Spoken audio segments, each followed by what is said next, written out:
और देश के संविधान की बेइज्जती करने की, वो भी तो देशद्रोह है ना। बाबा साहब का अपमान का मतलब क्या होता है? देशद्रोह करना। संविधान ही तो देश है, देश की जनता और संविधान, यही देश है भारत देश।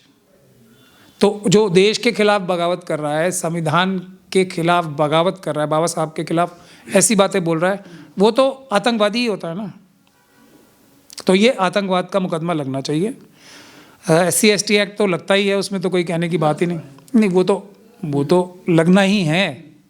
अब तक नहीं लगा, उसके लिए कौन कौन अधिकारी दोषी हैं उनके ऊपर कार्रवाई होनी चाहिए। बुनियादी बात यहाँ ये है, एक तो जो अपराध के अनुरूप धाराएं ना लगाना, धारा 4 है, क्या है? धारा 4 SC/ST एक्ट की, वो सभी अधिकारी धारा 4 के भागीदारी या मुस्तहिक हैं, उर्दू में कहते हैं, मतलब वो डिज़र्व करते हैं धारा 4 लगे उनके ऊपर SC/ST एक्ट की। उसकी अगर हमसे इस पर कानूनी सलाह ली जाती तो हम यही बताते कि पहले तो उन अधिकारियों के खिलाफ कानूनी कार्रवाई होनी चाहिए जिन्होंने इतनी देर की है FIR दर्ज करने में और उनको अरेस्ट करने में इतनी देर की, उनके ऊपर भी कानूनी कार्रवाई होनी चाहिए। और जो अपराध सम्यक धाराएं हैं वो भी नहीं लगाई, वो भी सेक्शन 4 का ही अपराध है।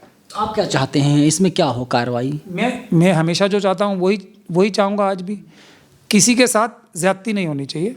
उनके ऊपर UAPA की धारा लगती हैं वो लगनी चाहिए, SC/ST एक्ट लगनी चाहिए वो लगनी चाहिए, और जो अधिकारियों ने उनकी अब तक मदद की है उनके खिलाफ कानूनी कार्रवाई होनी चाहिए।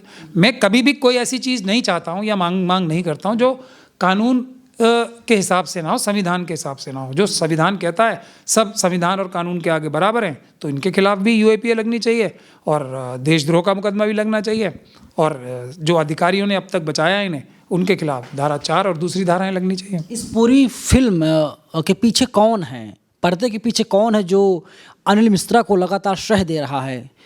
जो बहादुरी उनके मन में आ रही थी, दुस्साहस कहाँ से आता है?